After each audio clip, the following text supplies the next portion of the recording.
They didn't go all the way back. I was just talking to my dad there. Okay, so I got to start the video over again. Well, I'll probably show it anyway. So anyway, just to continue on what I was saying. So in the first part, I was just talking about what a 220 trap was good for, stuff like that. Then I was interrupted by a skidder.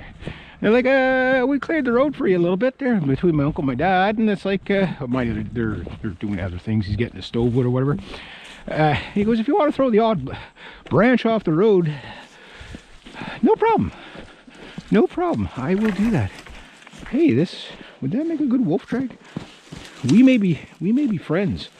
But anyway, maybe not. Tree's revenge. Anyway, so okay, so he wanted to explore the idea, the guy, the Meat Trapper, I think is the name of his channel, want to explore the idea of using the 220 as a foothold for beaver. And he did, and he was successful. He did catch a beaver, but I'm like, that's the worst way you could ever set up a 220. I don't like, I understand what he was going for.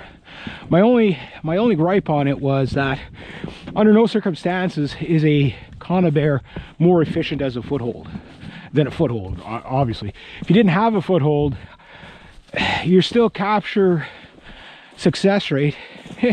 I got 2 wolf drags now. Where's this? We'll see. That might work. That might be too fragile. They'll break that. I'm gonna need something heavier than that. And then we're back on the old road again. So yeah, under no circumstances will a foothold or a 220 conibear or any conibear work as well as a foothold than a foothold. And my issues are this. Because of the 2 types of traps you have, one being a killing trap, i.e. the conibears, one being a restraining trap, i.e. the footholds, your regular, foot spring traps. The problem is that the amount of power in even a 220 conibear snapping on the legs of a beaver or other animal would break its legs, which means the animal would be in more pain than it needs to. And whereas a restraining trap, even the older ones, the jaws don't close so hard that it breaks bone. Even on small animals as small as a squirrel, you could hit them with a pretty hard trap before it'll kill them. Problem is those animals, they usually get caught mid-waist on those type of traps just due to the fact that they're so small, whatever, and that's what kills them. So effectively a larger foothold becomes like a killing trap to a like a squirrel or something. It just like whacks them so hard. But for adequate size animal being caught, if you have them caught by the front legs or whatever, or rear leg, whatever, in a conibear, that conibear, like I say, the jaws aren't really designed to grip the same way a foothold is. And not only that, if the animal does break the legs and they're not fully caught and the jaws being round, there's a chance they could pull out of the trap with broken legs. Now you've got this animal wandering around out there with broken legs. So I would really highly advise never to do that. Yes, you could do it, but there's no setup where a conibear would be more effective as a foothold than it would be in its normal, body gripping kind of setups that you would do, what it was intended for. So I just want to put that out there. I'm not trying to pick a fight with the guy or anything like that. That's not my goal. He even acknowledged it himself that it wasn't ideal, just to see if you could do it. But what I don't like about it, and the reason why, like, you have different regulations in there, different areas. And where he was legal to do that. Here you wouldn't be legal to do that. And I'm okay with that. I'm okay with strict regulations on trapping, because it's about, like for example, spring poles. We can't use spring poles anymore. The animal has to be able to rest. So if you catch an animal in a trap, it has to be able to rest. The footholds all have to be swiveling. Not every animal is legal to use a foothold on land. Most of the bigger animals like wolves and coyotes are, and fox and stuff like that, but you have to have like soft jawed traps, swiveling, etc, etc. But the thing is that when I saw it, I was just like, oh, the problem that is that that's going to be used against the trapping community by your anti-trappers, saying, look, these people just don't care about anything. Something peed there.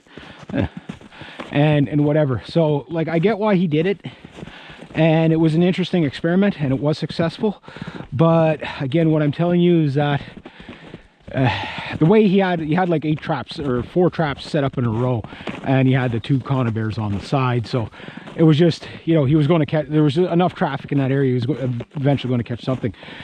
But to have an animal sitting overnight in a coniber, that's not ideal. You know, he could be horribly maimed that way. And with the footholds, like I say, you could capture the animal and the choice is yours whether you want to keep it or not. The foothold, yeah, it'll cut the circulation a little bit, but a proper foothold will not harm the animal at all. It won't break anything if you do your captures right, which I will set up. Get out of breath. I will be setting up a different foothold there, my coyote foothold, to show you how you don't catch toes and stuff like that, so that you get a perfect capture if you get a capture every time. This is what a lot of people are, and guys like him were doing. Whatever. I know there's always those guys out there that don't give a shit about anything, and he doesn't strike me as that. He was experimenting and whatever, just to show, you know, if you could do it, whatever. But I'm like, under no circumstances would a conibear be more effective in that way than in its normal form. You know what I mean? So that'd be the last lot. Like, there'd be no, even in a survival situation, there would be no, like, that's the least effective you can make the trap.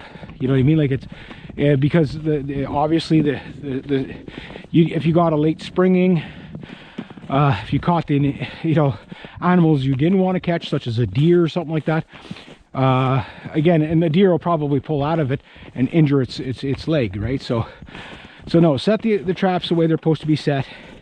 They're more effective that way anyway. So yeah, that's just my take on it. Getting the right size trap to the animal is not always possible, but